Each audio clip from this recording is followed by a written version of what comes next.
নমস্কার, আমি বরুণ ঘোষ। বাঙালি ইনভেস্ট করো চ্যানেলে আপনাদের সবাইকে স্বাগত। আমার আজকের ভিডিও, আমি দীর্ঘদিন বলেছিলাম আমি হেলথ কেয়ার ইন্ডাস্ট্রিতেও প্রচুর দিন কাজ করেছি এবং হেলথ ইন্স্যুরেন্স সম্বন্ধেও জানি বা ফিনান্স সম্বন্ধে মোটামুটি একটা আপনারা দেখেছেন আমি যেসব টপিকগুলো আলোচনা করি সব কিছু আমি ফিনান্স রিলেটেড। কিন্তু ফিনান্সের মধ্যেও এই যে আমি বলি প্রথমেই হেলথ ইন্স্যুরেন্স নিন, তারপর টার্ম ইন্স্যুরেন্স, তারপর এমার্জেন্সি ক্যাশ, তারপর আপনার স্কিল ডেভেলপমেন্টের জন্য বাজেট, তারপরে সেভিংস। কিন্তু এই হেলথ ইন্স্যুরেন্সের বিশাল স্ক্যাম। যে কোনো মানুষ হেলথ ইন্স্যুরেন্স করার আগে এই জিনিসগুলো না জানলে আপনার বিপদ হবে। তাহলে কার লাভ? জানলে বুঝলে তবে তো আপনার লাভ।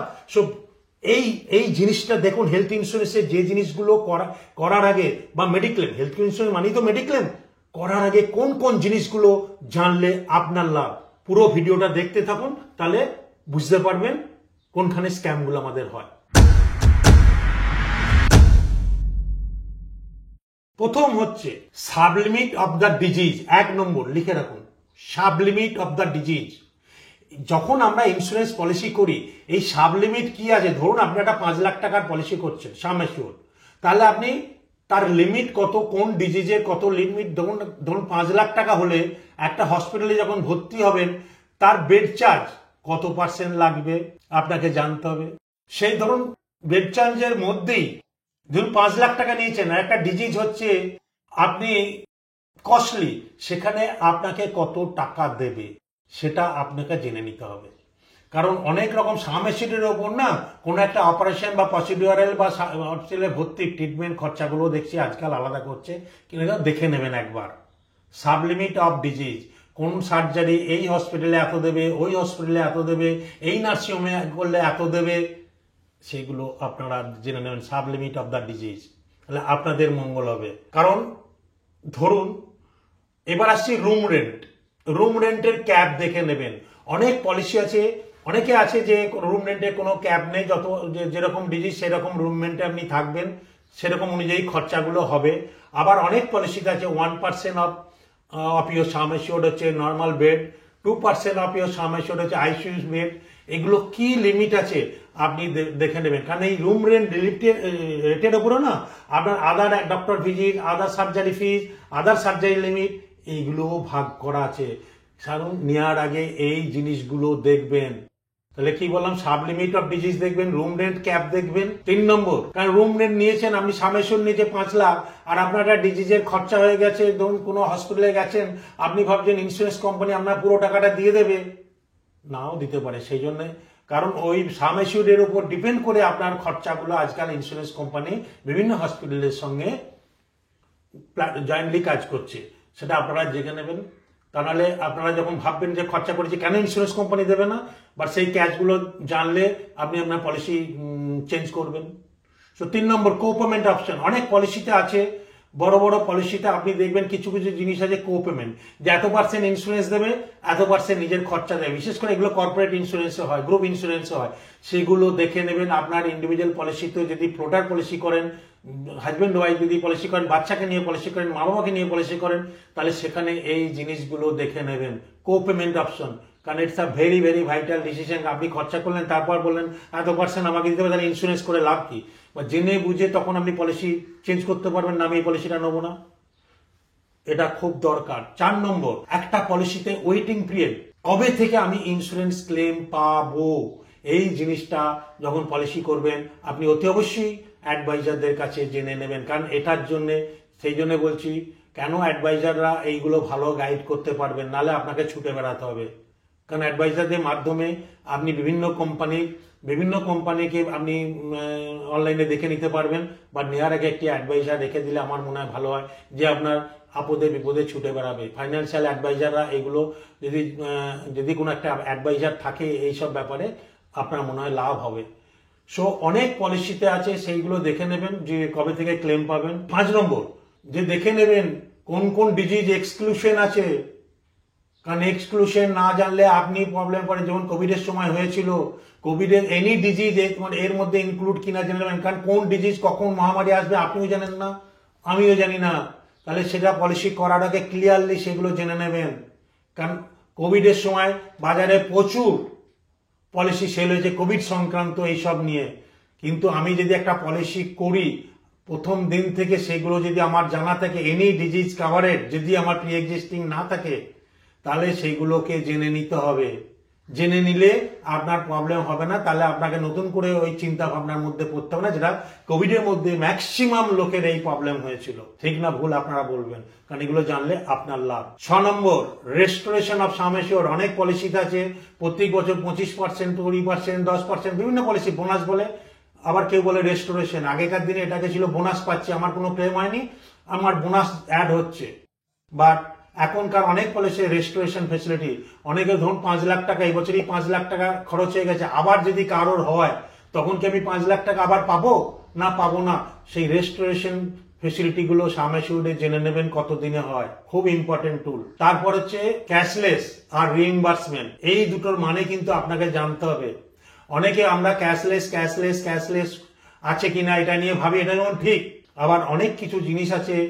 ধরুন আপনি ডাক্তারবাবু আপনাকে বললো কোনো একটা সার্জারি, আপনি হয়তো expert doctor, very senior doctor, experience ডাক্তারের কাছে যাবেন, কিন্তু আপনাকে ডাক্তারবাবুরা যে হসপিটালে একটা রেট দিয়ে, ধরুন একটা গলব্লাডার করতে আপনার কোনো ডাক্তার নিচ্ছে 20,000, আবার সেম সিনিয়র লেভেলের ডাক্তার যাদের এক্সপিরিয়েন্স ভালো, যারা যাদের নাম শুনেছেন তারা প্রচুর, তারা কিন্তু কলমে আলাদা টাকা নেয়, সেটা কিন্তু বিল পায় না। আমার যেহেতু আমার হেলথ ইন্স্যুরেন্সের এক্সপিরিয়েন্সে বলছি। বাট এটা যখন জেনে নেবেন, আপনি যদি রিইম্বার্সমেন্ট ফেসিলিটিতে যান, ডাক্তারবাবু যা বিল দেবে আপনি হয়তো রিইম্বার্সমেন্ট পেয়ে যেতে পারেন। নেবেন কি নেবেন না সেটা দেখে নেবেন আপনার কোনটা, কারণ এগুলো জানলে বুঝলে ইন্স্যুরেন্স কোম্পানিকে আপনারা দোষ দেবেন না, কারণ আমাদের না জেনে না বুঝে ইন্স্যুরেন্স, মেডিক্লেম বা হেলথ ইন্স্যুরেন্স যাই বলি, যে কোনো ইন্স্যুরেন্স করা বা যে কোনো ইনভেস্টমেন্ট, আমি বলি না জেনে বুঝে করুন, না জানার জন্যে কিন্তু আপনারা ইন্স্যুরেন্স কোম্পানিকে দোষ দিই যে আমার ক্লেম দিল না। বাট ইন্স্যুরেন্স কোম্পানিতে সব রকম নিউজ আছে, আপনি এই 12-13টা পয়েন্ট আপনি জানুন, বুঝুন, জিজ্ঞাসা করুন অ্যাডভাইজারকে, ক্লিয়ার হন, এবং পলিসি ডকুমেন্টে সেগুলো সমস্ত মেনশন থাকে। আপনি পলিসি ডকুমেন্ট পড়ুন। আমরা অর্ধেক মানে 90% লোক পলিসি ডকুমেন্ট পড়ি না, ওখানে পরিষ্কার সব ডুজ অ্যান্ড ডোন্টস লেখা থাকে। সেমনি করার আগে এই জিনিসগুলো জেনে নিন। আচ্ছা, 8 নম্বর, ডে কেয়ার ফেসিলিটিজ আছে কিনা। ধরুন আজকাল অনেক সার্জারি আছে যে দিনে দিনে অপারেশন করে ছেড়ে দেয় হসপিটালে, অনেক রকম ক্যাটারাক্ট থেকে আরম্ভ করে অনেক কোল্ড মানে পসিডিউরাল আছে, সেইগুলো আপনাকে দেবে কিনা সেটা জেনে নিন। কারণ অনেক সময় আছে 24 ঘন্টা বা 48 ঘন্টা হসপিটালে স্টে না করলে ক্লেম পাওয়া যায় না। এটা আমি ইন্স্যুরেন্স কোম্পানিগুলোকেও রিকোয়েস্ট করব, এতে ইন্স্যুরেন্স কোম্পানির খরচা বেশি হয়। কারণ যে ক্যাটারাক্ট বা কোনো কোনো পসিডিউরাল আছে দিনের দিন গেলেই আপনাদের লাভ, নাহলে হসপিটাল তার বেড চার্জ থেকে, আদার্স চার্জ থেকে, ডক্টর ফিস থেকে সব চার্জ করবে। তার ডে কেয়ার সার্জারি যদি প্রত্যেকটা হসপিটালে ডে কেয়ার ফেসিলিটি বা প্রসিডিউরাল ফেসিলিটি যদি থাকে, তার মানে আপনার জানা দরকার, এবং জেনে নিলে আপনি ক্লেম পাবেন। এবং ইন্স্যুরেন্স কোম্পানিগুলোও যদি এটাকে বিল্ড আপ করে বা অ্যাড করে, হয়তো অনেক ইন্স্যুরেন্স কোম্পানিতে এখন এসছে, তাহলে সেটা মঙ্গল। 9 নম্বর, অ্যানুয়াল হেলথ চেক আপ। কোন ইন্স্যুরেন্স কোম্পানি অনেকে অ্যানুয়াল হেলথ চেক আপের আপনাকে ফেসিলিটি দেয়, জেনে নেবেন। তাহলে অ্যানুয়াল হেলথ চেক আপে গেলে আপনাদের নিজেদের পয়সা খরচ হবে বলে আমরা যাই না, ইন্স্যুরেন্স কোম্পানির সঙ্গে সেইগুলো দেখে নেন। অ্যানুয়াল হেলথ চেক আপ হলে আপনার কোনো ডিজিজ আজকে নেই, কালকে যদি হয় ধরা পড়ে যাবে, এবং আপনি প্রিকশন অনুযায়ী আপনার মেডিকেশনে চলে যেতে পারবেন। তাহলে আপনার অনেক লাভ হবে। ঠিক না ভুল আপনারা ডিসিশন নেবেন, জানিয়ে বুঝে করলে আপনি কোনোদিন ইন্স্যুরেন্স কোম্পানিকে দোষ দেবেন না। আমরা না জেনে না বুঝে করার জন্য আমরা ইন্স্যুরেন্স কোম্পানিকে দোষ দিই।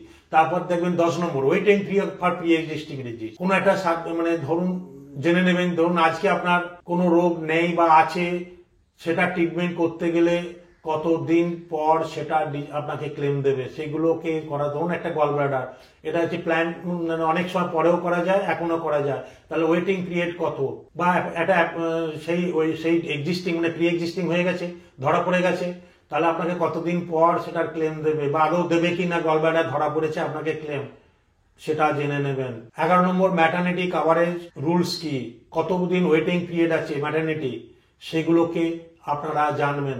12 নম্বর হচ্ছে লোকাল আর ন্যাশনাল, এইগুলো হচ্ছে জানা দরকার। ধরুন আপনি কলকাতা বসে টায়ার 1, টায়ার 2, টায়ার 3 সিটি এরকম ভাগ করা থাকে অনেক ইন্স্যুরেন্স কোম্পানি।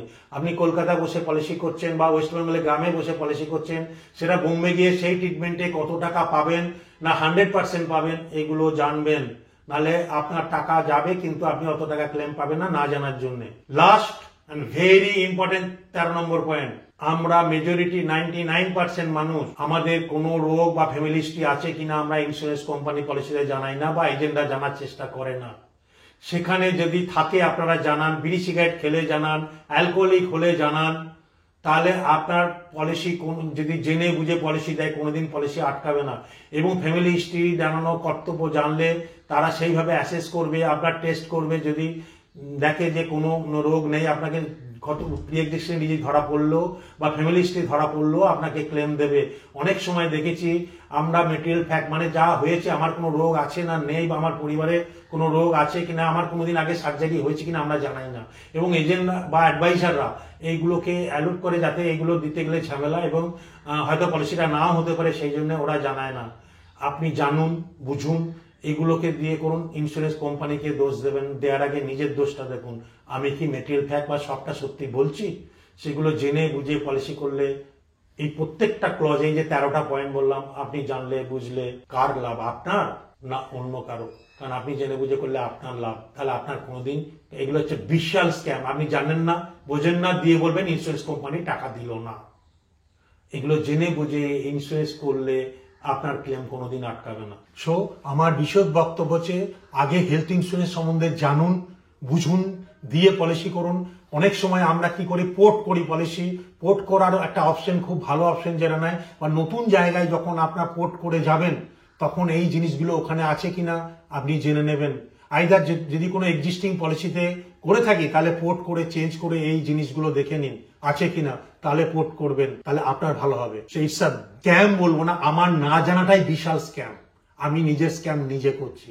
জানুন, বুঝুন, দিয়ে করুন। যদি ভালো লাগে এই ভিডিওটা বাঙালিদের মধ্যে প্রচুর পরিমাণে শেয়ার করবেন, কারণ বাঙালিরা একে হেলথ ইন্স্যুরেন্স নিতে চায় না, না জেনে না বুঝে ইন্স্যুরেন্স করে দেয়। অ্যাডভাইজাররা যা বলে দেয় তাই করায়। তাহলে এই 13টা পয়েন্ট জানলে অ্যাটলিস্ট অ্যাডভাইজারের সঙ্গে যখন কথা বলবে অ্যাটলিস্ট এগুলো নিয়ে আলোচনা করলে আমার মনে হয় অনেক ভালো পথ বেরিয়ে আসবে, যাতে ক্লেম কোনোদিন না আটকাবে না। ভালো থাকবেন, নমস্কার।